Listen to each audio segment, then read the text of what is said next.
I thought it was perfect. It wasn't too much, like sometimes you see those DJs who are out on the floor every single song. Oh yeah. You know, trying to dance with the women. Like they're trying to be the radio DJ. The radio DJ, yes. Yeah, they're trying. They are different.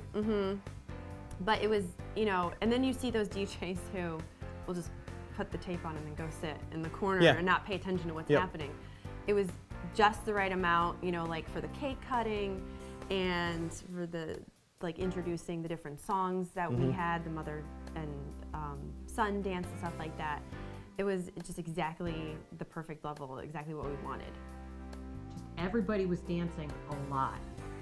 I hate when you go to a wedding and the DJ or the band has to coax the people up onto the dance floor. I don't think the dance floor was ever empty at all.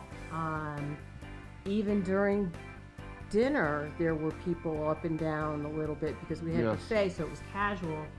And I mean, it was just awesome. The music, I mean, even when I got introduced, not to digress, but even when I got introduced at the ceremony, when I got off the carriage, the music was right on cue.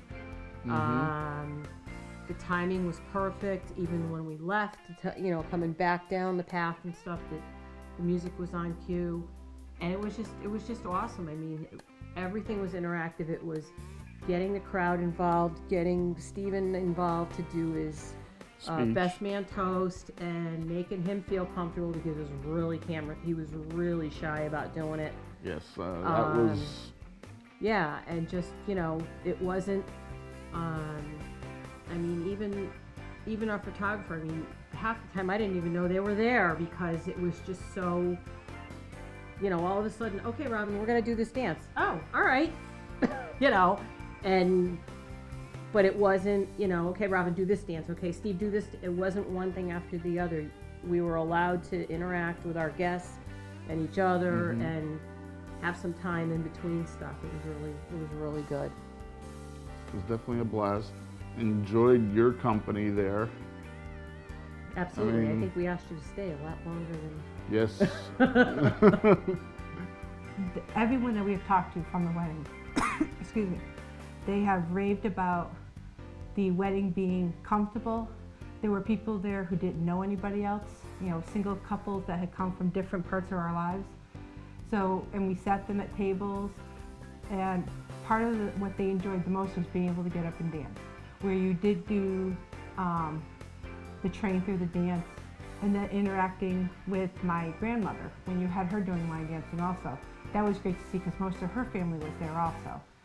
So they really had a good chance. They felt comfortable. They felt like it was a party. It wasn't a formal affair.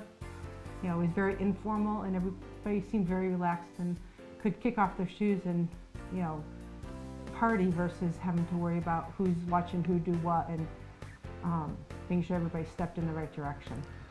Before the wedding, the people from my lab were pretty afraid they must dance, and they were a little bit concerned about this.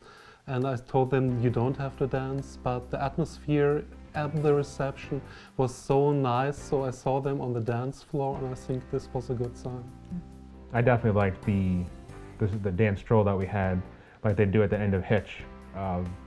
Chad threw that out there, and I was like, yeah, sure, we'll try it, and everybody loved it. Everybody loved it, and I think it reminded everybody just to have fun at a wedding and with the song itself. And Chad threw it in there at the beginning, which is great, because the first song, people are always hesitant to go out there. So the only people that were out there were my parents, so I was mortified.